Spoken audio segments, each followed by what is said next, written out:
Thinking about that transition out of the military and then into agility, tell us a bit about that. What was the kind of learnings from that transition? Was there any, I don't know, maybe myths or anything that you ended up busting that people would tell you before you were leaving the military and you came into civilian life?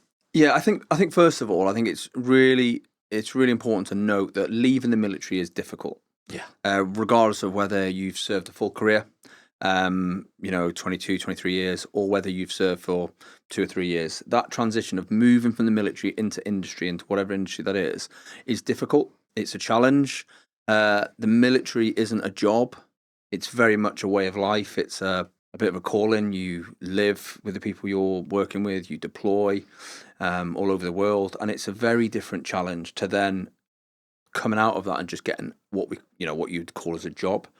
I think one of the biggest challenges of leaving the military is knowing where you can work and knowing what jobs are available, Yeah. because like you understand some of the big names, your Amazons and your Barclays and the others. You heard of those, but there are so many organizations out there, and I think that's the hardest thing, is working out what employment is available to you. And there's a couple of organizations that do it really well. A friend of mine started a company called Forces Transition Group, and it's a really good alternative for leaving the military and transitioning. It gives you an opportunity to see loads of different companies and loads of different opportunities and jobs, which you can then maybe focus on.